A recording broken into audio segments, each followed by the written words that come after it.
Alors aujourd'hui je vous propose qu'on voit ensemble le système endomembranaire. C'est vrai que c'est pas forcément un système si simple à comprendre et justement à travers cette vidéo l'idée c'est de t'apporter les éléments de réponse dont tu as besoin pour apprendre ce cours.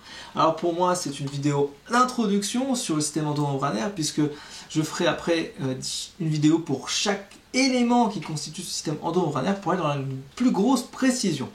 Alors concrètement, le système endomembranaire, c'est donc un ensemble de compartiments intracellulaires qui est délimité donc par la membrane biologique et qui vont communiquer entre eux. Dans le système endomembranaire, on va noter qu'il y a le réticulum endoplasmique et l'enveloppe nucléaire qui sont en continuité. Donc ces deux systèmes-là, ils sont en continuité. Ça c'est hyper important à retenir. Donc le réticulum endoplasmique et l'enveloppe nucléaire. L'appareil de Golgi qui se trouve ici n'est pas du tout en continuité avec l'enveloppe nucléaire. C'est un grand piège de QCM, donc faites vraiment attention à ça. Et puis vous avez bien sûr les lysosomes et l'endosome, je vais mettre ici endosome, qui forment ce qu'on appelle le système endolysosomial. D'accord, c'est le système endolysosomial. Et donc on va voir ça en détail aujourd'hui. Alors concrètement, on va y aller étape par étape. Quel est le rôle globalement du réticulum endoplasmique, enfin de notre système endomembranaire? C'est de pouvoir faire la synthèse, la synthèse de molécules. Donc je vais mettre ici les différents rôles. Première chose, synthèse de protéines, d'accord? C'est surtout ça qui est important, c'est de synthétiser des protéines, c'est de transporter des molécules, transport de molécules. C'est de permettre de faire de la sécrétion et du stockage. Sécrétion et stockage. Alors quand je parle de par exemple stockage, c'est par exemple le calcium dans le réticulum endoplasmique lisse, par exemple. Et ça peut permettre aussi de faire de la dégradation. Les toxiques, comme par exemple, c'est surtout le lysosome qui permet de faire ça. Donc c'est un rôle de détoxification, d'accord? Donc les rôles, c'est synthétiser des protéines, c'est transporter des molécules, c'est sécréter, stocker et dégrader des substances toxiques. Ok, jusque-là ça va. Alors on va aller un peu plus dans le détail par rapport à notre réticulum endoplasmique. Donc ce qu'il faut savoir, c'est que en fait, il va être autour de l'enveloppe nucléaire, en continuité, d'accord? Et en fait, ce qu'il faut comprendre, c'est que plus l'activité métabolique d'une cellule est importante, plus le réticulum endoplasmique est développé. Ça, c'est important à retenir. Item de QCM. Alors, bien entendu, vous avez deux types. Vous avez donc le réticulum endoplasmique rugueux, d'accord? Rough, c'est pour rugueux. Ce qui va le différencier du réticulum endoplasmique lisse qui se trouve juste après, derrière, d'accord? Celui-là. En fait, ce qu'on remarque entre les deux, je vais un peu zoomer vite fait. En fait, ce qu'on remarque, c'est que, qu'est-ce qui se passe? Et bien, il se passe qu'ici, on a des petits points. Ces petits points, c'est quoi? Ce sont des ribosomes, d'accord? Donc, en fait, le réticulum endoplasmique lisse, on va l'appeler agranulaire, parce qu'il n'a pas de ribosome, alors que le réticulum endoplasmique, donc granulaire, ou alors rugueux, pour avoir les deux termes, on va l'appeler donc granulaire, d'accord? Parce qu'il a énormément de ribosomes associés à la surface, donc des cytosoïdes, des tubules. Ça, c'est important. Ok, jusque-là, ça va. Quelles sont les différentes fonctions de notre réticulum endoplasmique de manière très précise? Donc là, on avait les rôles de système endomembranaire d'un point de vue général. Maintenant, je vais vous présenter les rôles de notre réticulum endoplasmique. Alors, premier rôle, ça va être... Alors ça, c'est pour le réticulum endoplasmique. Je vais d'ailleurs faire comme ça. Je vais mettre un micro-tableau. C'est plus facile à comprendre. Alors, le réticulum endoplasmique lisse, un de ses rôles, ça va être de biosynthétiser donc les lipides, synthèse des lipides. Ça va être de stocker le calcium, je l'ai dit tout à l'heure. Ça va permettre de faire du métabolisme glucidique et puis de faire une détoxication, détox de notre cellule, d'accord? Des éléments qui peuvent avoir dans la cellule. Le réticulum endoplasmique granuleux, l'objectif c'est de pouvoir synthétiser des protéines, généralement non cytosoliques. Voilà. J'écris très mal, désolé. Et à la maturation des protéines. Voilà, donc ça c'est les différents rôles du réticulum endoplasmique lisse et granuleux. Alors bien entendu, le réticulum endoplasmique lisse, lui, il intervient notamment dans la synthèse par rapport aux lipides, il intervient dans la synthèse donc, du cholestérol, d'accord. Il intervient également dans les hormones, synthèse des hormones stéroïdiennes, voilà, les hormones stéroïdes, et il permet aussi une élongation des acides gras. Voilà. Et il va permettre également de créer et de former les phospholipides membranaires. Phospholipides membranaires, décidément, j'arrive pas à écrire aujourd'hui. Et puis la formation de céramides. Voilà. Donc ça c'est pour le réticulum endoplasmique lisse. D'accord, c'est hyper important à comprendre ça.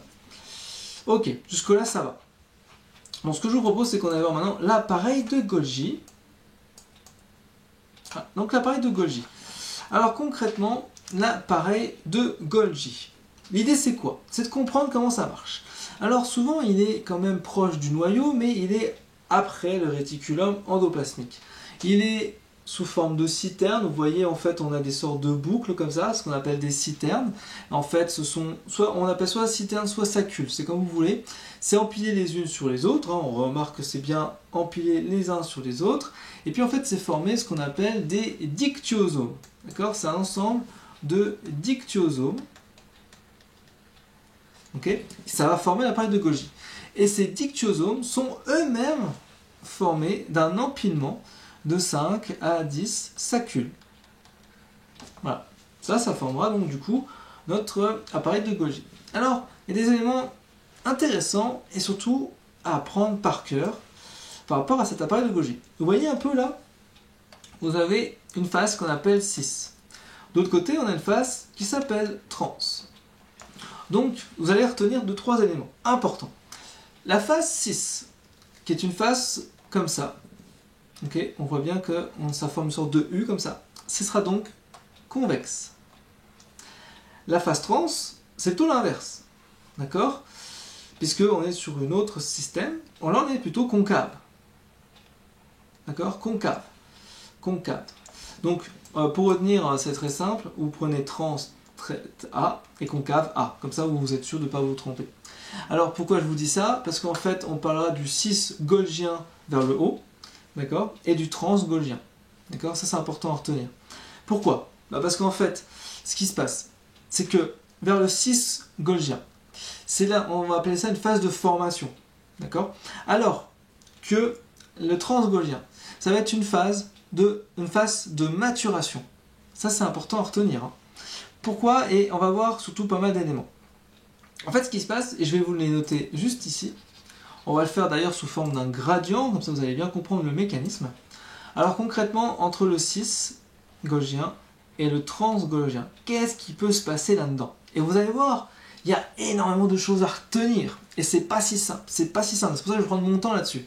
Alors concrètement, en termes de fonction, la première chose, il va faire une réception de vésicule, parce que entre le réticulum endoplasmique et l'appareil de Golgi, il se passe un espace, donc il faut bien qu'il y ait une vésicule qui bourgeonne et qui apparaisse au niveau de l'appareil de Golgi. Une fois qu'on a ça, et bien ensuite on va avoir des modifications.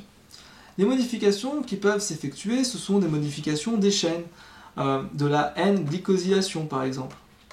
Ok? À connaître. Mais c'est pas fini, puisqu'on peut avoir des phosphorylations.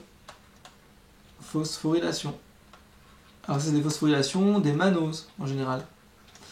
C'est pas fini, puisqu'on peut avoir des O-glycosylations. Voilà. Bien entendu, on peut avoir les clivages des mannoses.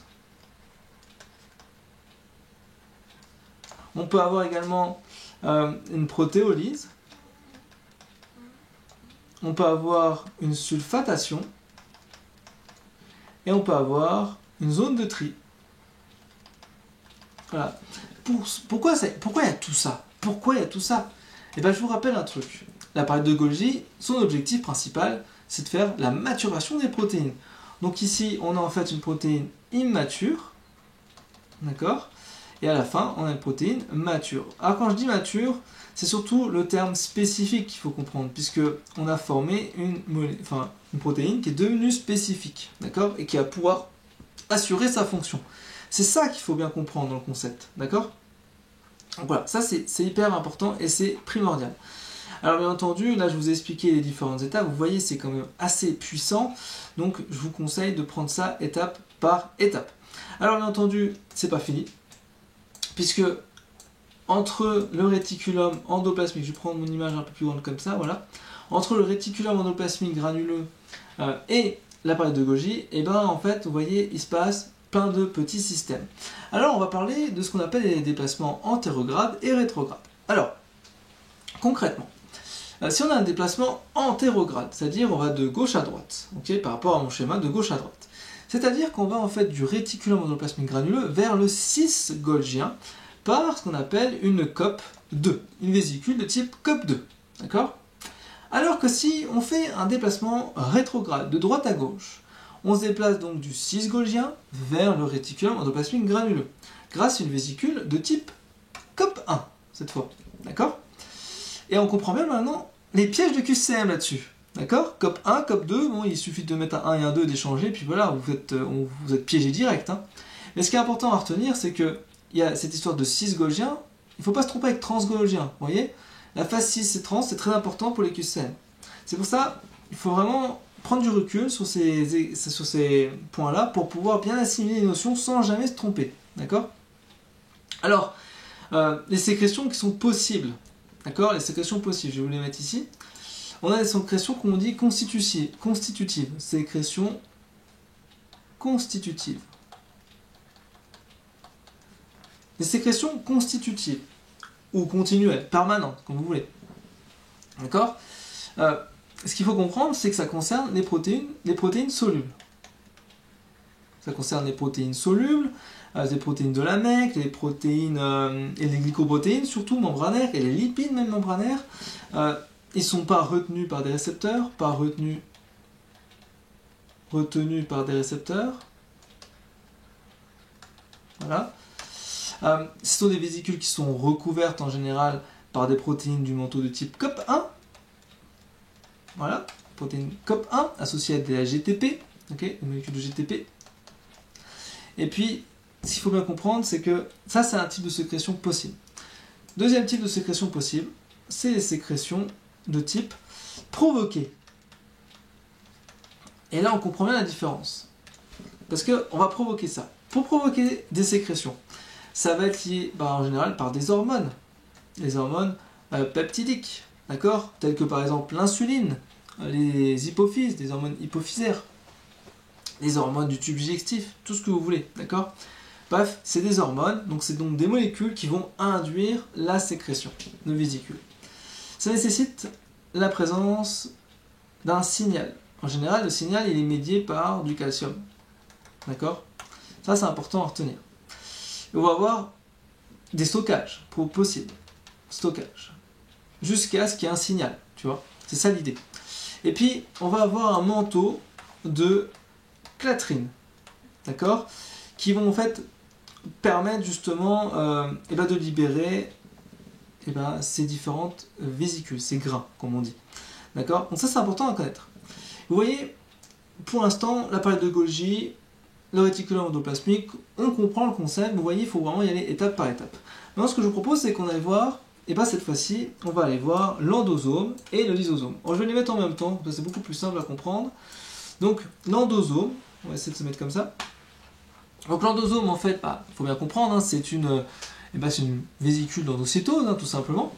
Et ça, c'est médié par le réseau transgolgien, d'accord? Donc, en fait, on va avoir un endosome, je vais juste écrire ici, un endosome. Voilà, donc c'est une vésicule d'endocytose, et ça c'est médié par le transgolgien. D'accord? Donc c'est après. Ok? Transgolgien. Ça c'est important à comprendre. Alors ça va permettre de faire un certain nombre de choses. Et justement, dans ce petit schéma, je vous ai mis quelques éléments importants à retenir. Alors concrètement, on va parler d'endosome précoce, on va parler ensuite de corps multivésiculaire, on va parler d'endosome tardif, de lysosome, de corps résiduel, etc., etc. Et je vais essayer de vous présenter ça étape par étape. Vous voyez, on va y aller vraiment doucement et essayer de comprendre tous les mécanismes. Alors si je prends ce schéma, donc là en fait ce qu'on remarque c'est qu'on a l'appareil de Golgi. L'appareil de Golgi crée des vésicules, d'accord, avec le transgolgien. Ça permet de faire un endosome précoce. Alors attention, parce que je vais parler de pas mal de choses. Là on va parler d'endocytose. Ça parle d'endocytose, tac. Ça va créer un endosome précoce. C'est un endosome précoce qui a un pH plutôt élevé, 6,5. En fait, ce qu'il va faire, c'est qu'il va récupérer tout ce qui se passe sur la membrane. Il va recycler les récepteurs. D'accord ? Ça va créer ce qu'on appelle des corps multivésiculaires. Ces corps multivésiculaires, d'accord ? En fait, ce sont des sortes de petites boules comme ça, qui ne forment pas encore l'endosome. Ça va fusionner. Ça va permettre de créer un endosome tardif, avec un pH qui commence à diminuer. D'accord ? Ce qui est intéressant. C'est pas terminé, puisqu'ensuite, avec un endosome et un lysosome, ça va fusionner, ça va former un endolysosome, d'accord ? Donc ça forme finalement un lysosome secondaire. Le lysosome primaire, vous voyez là, il a un pH à 4,5, donc en fait, de manière générale, ce qu'il faut bien comprendre dans le mécanisme, c'est que les lysosomes, ils ont à leur surface des pompes H+, ATPase, c'est-à-dire pour pouvoir avoir de l'acidité dans leur petite vésicule, d'accord ? C'est important à comprendre ça, parce que sinon ça ne marcherait pas. Alors un lysosome primaire, là, il ne fonctionne pas, il est natif, il est totalement inactif. Et en fait, il est au repos, jusqu'à ce qu'une vésicule d'endocytose vienne faire la fusion. À partir de ce moment-là, on a donc le lysosome secondaire. Donc celui-ci, ce lysosome secondaire, ce qui est intéressant, c'est qu'il est enfin actif, puisque en fait, ce qui se passe, c'est qu'ils vont fusionner. Ils vont pouvoir acquérir des enzymes intéressantes, c'est ce qu'on appellera après le lysosome tertiaire, qui va permettre de créer des corps résiduels permanents en général. Alors l'idée c'est quoi ? Pour faire clair, il faut que ça soit très simple, ça va dégrader, l'objectif des lysosomes, des endosomes, en fusionnant ensemble, c'est de dégrader des éléments étrangers, d'accord ? Tels que les bactéries, tels que les virus, tels que les parasites, tout ce que vous voulez, tout ce qui est étranger, d'accord, à la cellule. Ça c'est son objectif. D'accord ? Donc ça c'est important. Alors vous avez des cellules aussi spécialisées, comme par exemple les cellules phagocytaires, donc ce qu'on appelle la phagocytose.